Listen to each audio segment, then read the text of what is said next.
The Frankie Files.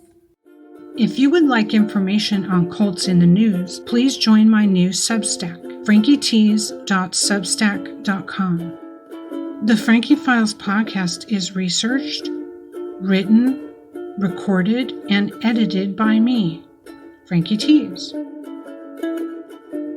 Hey everybody, and welcome to episode 22 of The Frankie Files. Today is dedicated to cult kids. Each fourth Tuesday is people who were raised in a cult from birth or taken as young children. There's so little out here for us that I'm trying to increase knowledge. Today I want to talk about training and conditioning. Recognizing that we were systematically controlled and conditioned can be very unnerving. It's hard, still, for me to accept that someone was so calculating in targeting and manipulating myself and my family into a state of acceptance of their agenda. It recently came up in conversation that those of us who were in cults, especially in the inner circle, especially young and impressionable kids like I was starting at age 8, they love that. We're less resistant, and once they disable our parents of the troll, the sky's the limit. The horse, or cult follower, devotee, disciple, student, parishioner, is broken in order to get the best possible performance out of them, but it's done systematically. The subject is conditioned to make sure they accept what is demanded from their master, but it doesn't happen overnight or all at once.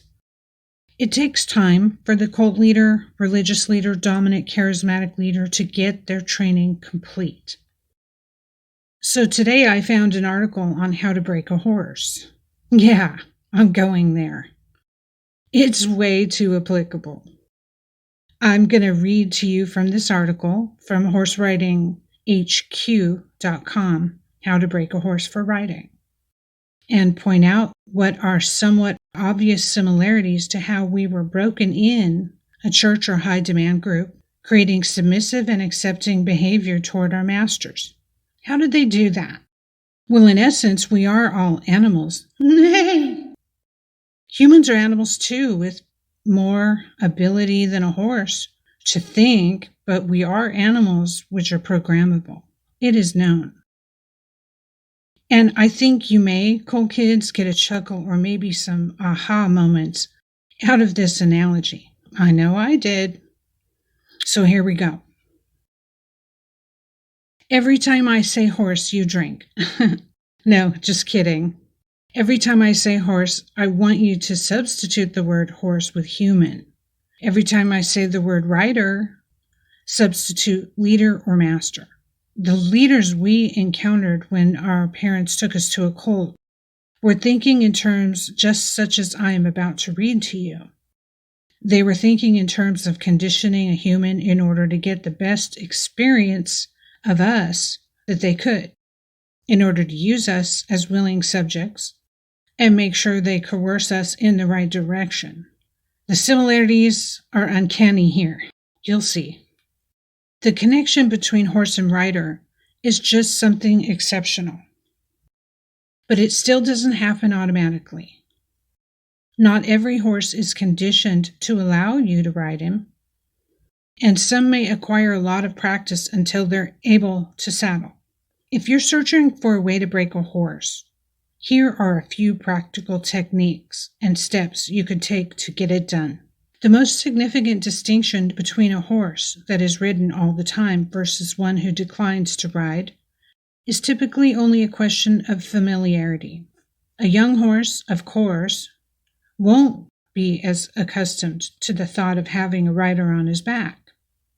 You ought to progressively expose the horse to the basic concepts, rather than expecting that they can suddenly take them up and start galloping into the sunset. I believe they call this grooming. At first, we may have had an initial impression that we were in danger, that the leader who ran our lives was not a nice person, or that there was an off feeling, and there was. So the pedophile or abuser knows this. They use techniques of just noticeable differences to get us used to things. They use hypnosis, stirring language, and God to disarm these initial concerns, or they would not have any followers. But it's astonishing how this is so simply broken down in terms of training a horse. Of course. I'll continue. Please do not believe everything you see in the movies concerning riding a horse. It's not possible for you to just jump onto a wild stallion's back and run away, very much unharmed. A horse that has never been ridden or trained is unbroken. In other words, it's not tamed or used to be ridden on. As such, unbroken horses, those that are too young for training, or brumbies, wild horses, should never be left in the care of riders who are beginners. Comment: don't try coercive manipulation at home, folks, unless you're a professional. That's why a charismatic leader is needed. Someone who doesn't mind taking whip in hand, getting you ready to feel the weight on your back and the responsibility of owing your master or spiritual leader everything. At first, they resist the idea of being owned. But if you're good, you'll have this horse, human, eating out of your hands in no time. Back to the article. Breaking a horse involves taming or conditioning by humans to get a horse to let himself be harnessed or ridden. What's wrong with this term? It's an unfriendly one that implies that force is used to break the spirit of a horse. Old legends have it that you're going to be knocked off when you hit a horse for the first time, now and then and again, before the task is completed. Translation: do not call a spade a spade. We don't actually break the horse, we condition it. We don't recruit slaves into a cult, we indoctrinate members. It's for their own good and life productivity. They have convinced themselves that it's a waste if they do not use us to the maximum somehow. That seems like another broadcast, though. Well, the fact is that leaders look for those in transition, unstable environments or lives who make the ideal candidate.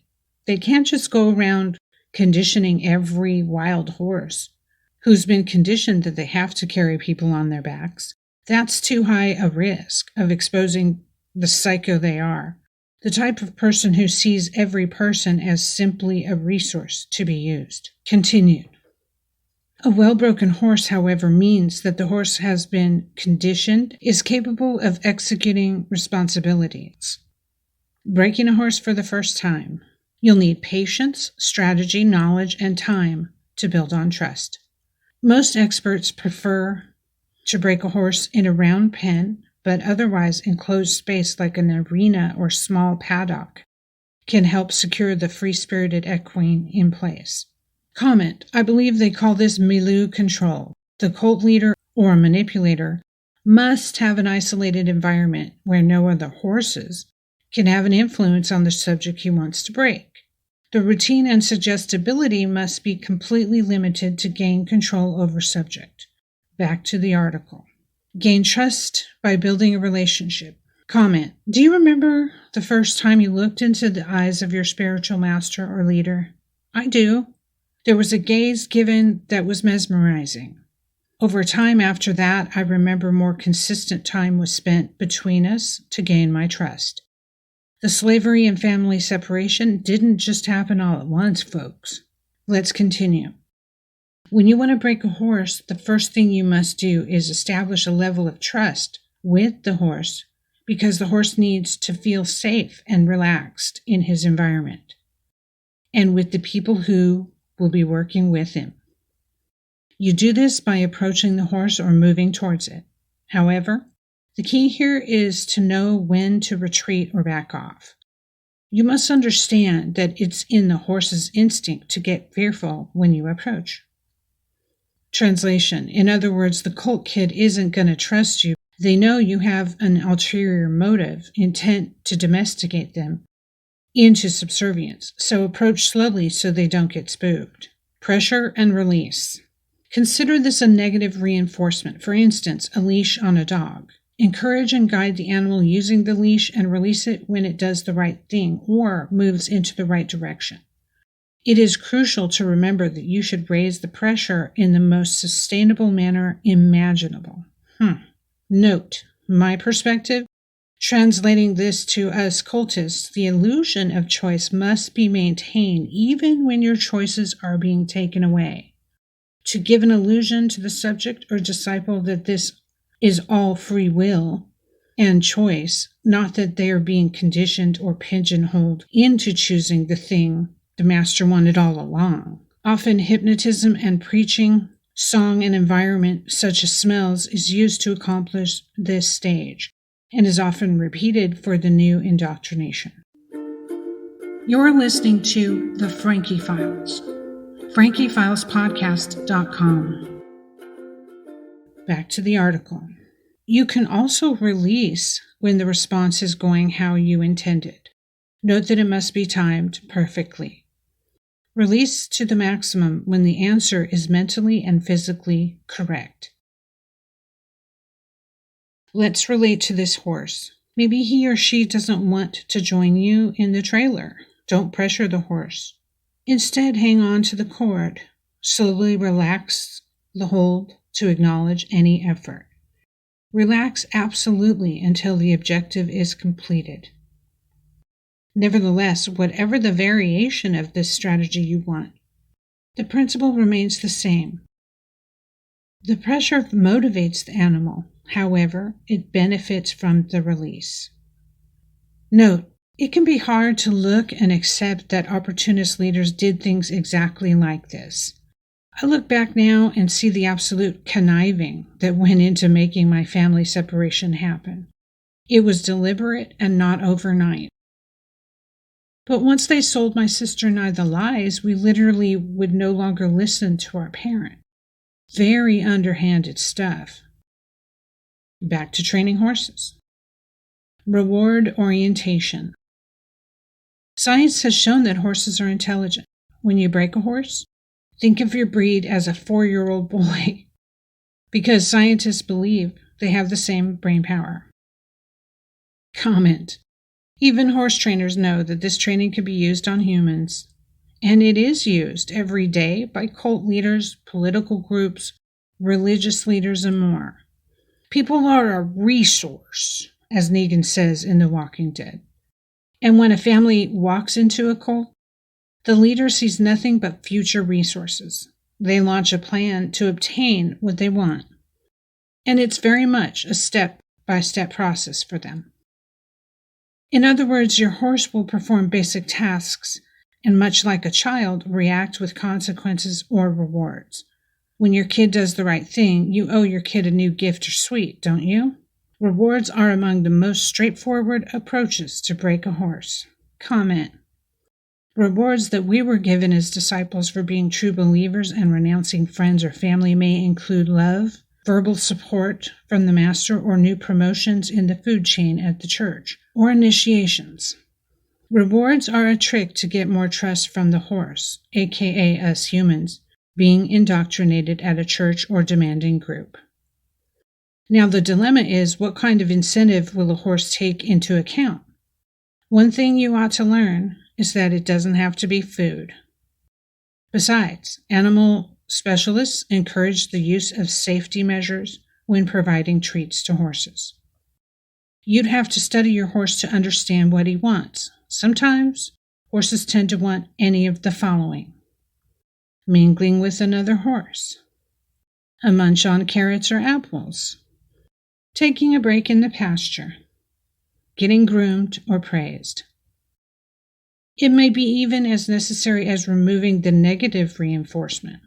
Whatever kind of incentive that offers satisfaction to the horse, it is essential to carry it out right away.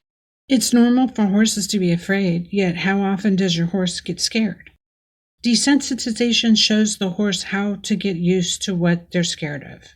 Horses are driven as an indication of this. So at the end of your day, you must appear calm, pleasant, informed, and consistent in your instructions to the horse. People are scared of indoctrination. Kids are afraid of strangers that are trying to replace their parents as an authority. Let's get the human used to what they're scared of. Show them that we mean no harm. See? Your parents are just over there in another room. You're safe. Your friends and siblings are near. You're okay. It's not that different from while you're at school. You'll get used to it. As humans, we are vulnerable to adapting to anything. We must understand that to avoid future indoctrination incrementally. To repeat, the article says, so at the end of the day, you must appear calm, pleasant, informed, and consistent in your instructions to the horse. Horses are afraid to death of these things. Prove your horse wrong. Whatever object you choose, here are the necessary steps. Stand at the end of the line and hold the doomed object. Your horse is going to fall back naturally. When he stops, reward the little effort. Display the source of the doom again. Push it halfway forward. Bring it up to the face, and if it reacts positively, lower the item down or move it a little further. Don't make slow, scary movements. This looks dodgy. Try to stay calm and let the object touch the head or back of the horse. Let him know it and work your way up. Start bridle and saddle training. The usage of treats or incentives is also going to help you at this point. As for the saddles, you should use the saddle pads first. Replace this with the real saddle when you feel your horse is ready. In grooming, I was shown many movies before anything was done to me. This is a great example. Back to the article. Begin the actual ride. When the horse is accustomed to gear, you'll experiment with placing the weight on its back. You will achieve so by lying across the horse's back by holding your foot in a stirrup.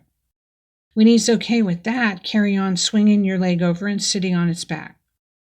Don't panic if he doesn't like it right away. It could take a few days for your horse to feel confident with you riding on its back. Note, to me it's too akin to my master. They made sure not to spook me, incrementally becoming more prominent in my life and separately backing off my parent harshly to make sure there was no interference. That took a few years. Megalomaniacs can be patient and determined. Back to the article. How long does it take to break a horse? Breaking a horse can be a very complex and challenging experience. Since every horse is unique, much as every human is, let the trainer follow the procedure. It's a smart idea to conduct a lot of homework on the trainer to make sure they're the right person for the job and should have a strong track record. There's no one answer, but on average it would take 60 days. There have been horse breaking results that go as little as 1 week, but usually the first 30 days to get the horse on board, then add instructions the next 30 days. If you're sending him to a trainer, it's recommended that you should expect it done in a minimum of 2 months, but look at 90 days if possible. Conclusion. Even though we're all thinking that horses are meant to be ridden, don't confuse it for a right on your end. Horses need to learn how to ride almost as much as you intend to learn how to ride. Be tender and caring in your efforts to build up confidence. And if you can get this right, you'll have gotten a buddy for as long as you have that horse. If you must break a horse, learn how to do it right. The fact is that things we were conditioned with are now embedded in our brain. It takes a tremendous amount of reprogramming to get ourselves to function around these wirings of the brain.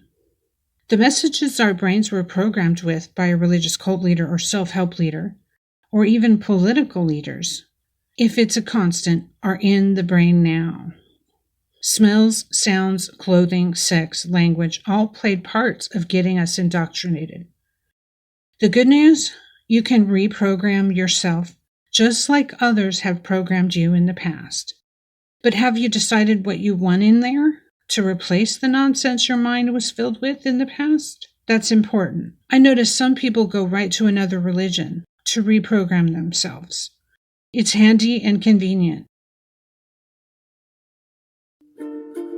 You're listening to The Frankie Files, frankiefilespodcast.com. But I chose to completely start over.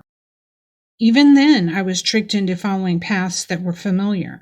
The wiring that our neurons have has to be more carefully considered when intending to override previous habits of thinking and living. I had to reprogram myself that spending time on me was okay. That's a big one. Why? Because learning about yourself or learning how to improve your life was forbidden in the setting I grew up in. That was stealing time from the master who you serve. So this next article, I like some of the points they made. I went to reprogram-yourself.com and found this. You've been receiving emotional programming since you were a small child. In your early years, the programming was coming from your parents, siblings, teachers, and friends. However, in the modern world, this programming can also come from TV, films, reality shows, commercials, and even broadcast sporting events. As the name suggests, broadcast media programs, internet, television, and radio are segments of content intended to reflect images of emotions to which we are susceptible. It is this emotional programming that is one of the foundations for our belief systems. Our beliefs directly influence our patterns of behavior and our habitual emotional responses. If you're growing up in a family of harsh and consistently critical parents, chances are that your parents instilled in you low self-esteem and the belief that you were not good enough. If at the same time you were missing a positive reinforcement from other influential people in your life, there's an even greater responsibility you inherited the same belief system from that family.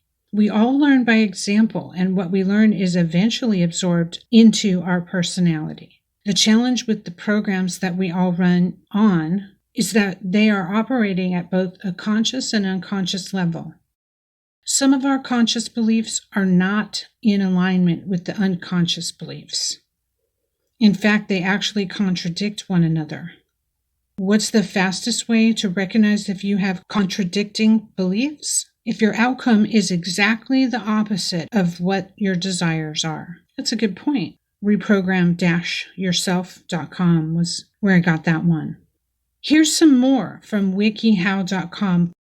If you have a desire to change the way you think and behave, it is completely 100% possible. The brain is constantly forming new connections and molding itself into how you're telling it to operate. By practicing self-awareness and staying mindful, then you can rein in those negative thoughts and destructive habits and start right now being a better, more positive you. What's tricky is that you have to use the very tool that was used against you to heal yourself, the brain. Hypnosis and indoctrination dominated our senses and memories as cult kids. Now the effort it takes is worth it to repossess the brain to work in favor of new goals, life achievements, and paths. The brain is receptive to reprogramming, and so you have to ask yourself, what are you doing every day to mitigate previous programming and to create new thoughts and habits? Yes, we often want to obsess by returning to the scene of the crime mentally. So that has to be replaced with new thinking in order to allow healing. Reading, music, dance, nature, art can be means of healing. I know I had to cut out certain music and a lot of fiction reading because those things were heavily used in the New Age religious programming I received. It can be difficult navigating what to use for new programming because so much of it is subconscious. And I would like to add, so much of everything in society roots back to religion. So if you want to have coercive-free thinking, coercive-free programming that doesn't involve religion, it can be tricky. But I don't feel others can truly be an expert on me. Probing my brain using psychology in a setting similar to the abuse I sustained is not a good idea for me. Using hypnosis also I forbid, because that was so much of what was used on me. And for the record, not all people need deprogrammers. If you were forcibly kidnapped from a destructive cult and are still in a state of mind of total indoctrination, maybe. But for those of us who realized it was all bullshit while there and simply waited to escape, especially the cult kids. So many adult children of cults did this. We simply need to form new habits and learn about the world we were shielded from knowing. Actively training yourself, your brain, like you condition a horse, can be a great way to help yourself. Get the music, books, colors, and people in your life that align with your new beliefs. Write them out for yourself. Avoid coercive speech and loaded language that tells you what to do and think. Avoid demanding, controlling individual relationships and groups that replicate your previous culting. Just knowing that we can retrain our brains gave me enough hope to understand not only am I not stuck with what happened to me, I can create a whole new world. A whole new world. You know, like the song. Thanks for listening and telling a friend about the podcast. Check out frankiefilespodcast.com and the new YouTube channel, Frankie Files Podcast. If you or someone you know wants to be a guest on the show, please see contact info at frankiefilespodcast.com. Stay well. Until next time.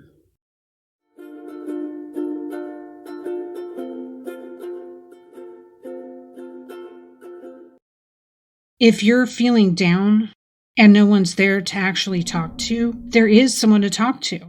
Call the suicide prevention hotline anytime. This will pass. Please know that many of us have survived these thoughts. Call the National Suicide Prevention Lifeline at 800-273-8255 anytime, day or night. There's a friendly person there that can remind you to value the life you have and that this too shall pass. Again, the National Suicide Prevention Lifeline is 800-273-8255, 800-273-8255, or search online, National Suicide Prevention Lifeline. You're listening to The Frankie Files, frankiefilespodcast.com.